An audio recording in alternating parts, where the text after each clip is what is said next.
Five, four, three, two. Are you ready one. for some Recap football? of Week 8. Welcome back to another edition of Fantasy Friday. Crazy Week 8.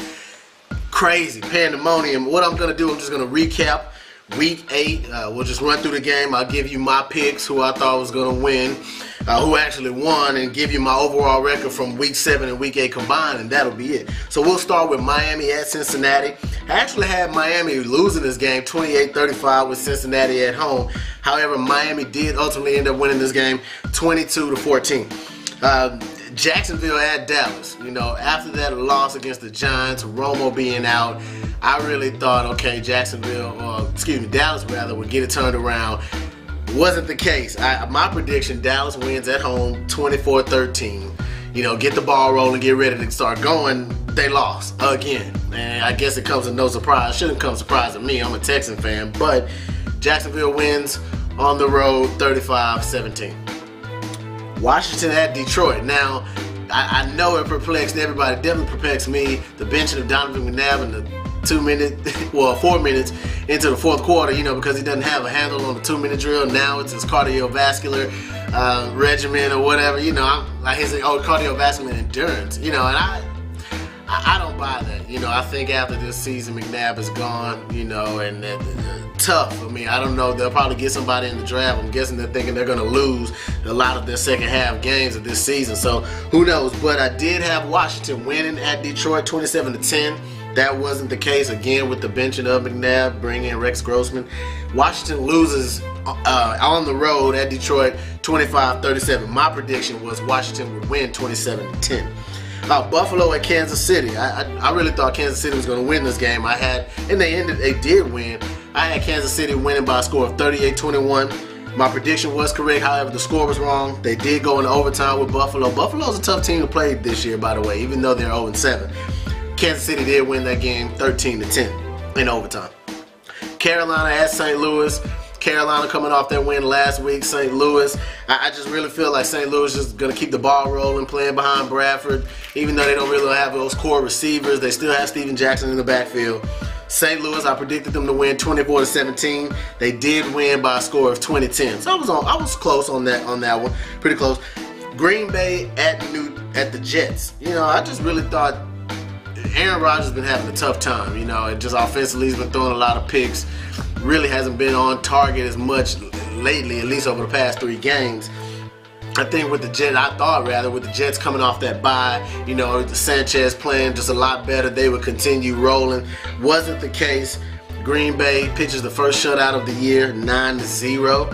I had Green Bay losing with the score of 28-38, but, you know, 9-0. Green Bay wins on the road. Denver at San Francisco. Well, actually in London. They played in London, which is cool.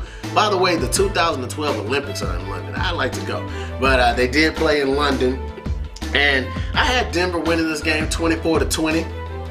But San Francisco obviously won this one 16-24. Troy Smith, you know, hit Vernon Davis. Can't go wrong with that. Tennessee at San Diego. Vince Young is 0-3 against San Diego thus far in his career. I just really didn't think San Diego was going to lose 2 in a row. Tennessee, I had them losing 21-24. I was close to that. Tennessee did actually lose. San Diego won 33-25 at home. Tampa Bay on the road to Arizona.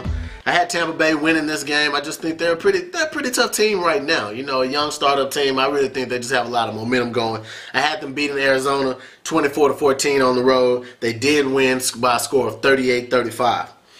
Minnesota at New England. I really, with Moss going back to New England, they know how he is, so you know he's gonna see. He saw a lot of double coverage. Favre got rocked, you know, and he's just.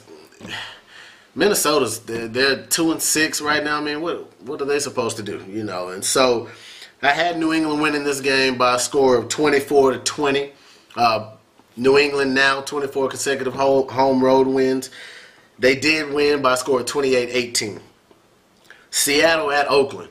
Now, you know, both of these teams coming off a good win. I really just thought Oakland would win this game, and they did. I had them with a score of 23-20. Score being a lot more than that. a lot to a little. Oakland 33-3. Pittsburgh at New Orleans. Now originally I had this one for a shootout. I had New Orleans losing. You know, I really had Pittsburgh winning this one 42-40 on the road. I just really was riding the Big Ben train and still am. You know, but a good defensive game. New Orleans did hold out and pull out the W in the end, 20-10 at home.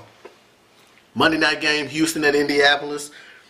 I had Houston by a field goal. You know, I figured Arian Foster wasn't going to just chop off 231 yards again like he did in week 1. I thought Metcalf would be able to pass the ball, get the ball around to his receivers a little more, other than just Andre Johnson, spread the ball around, get a little more balance. However, that wasn't the case. My prediction was Houston would win 38-35. Ultimately, they lost. Indianapolis at home, 30-17.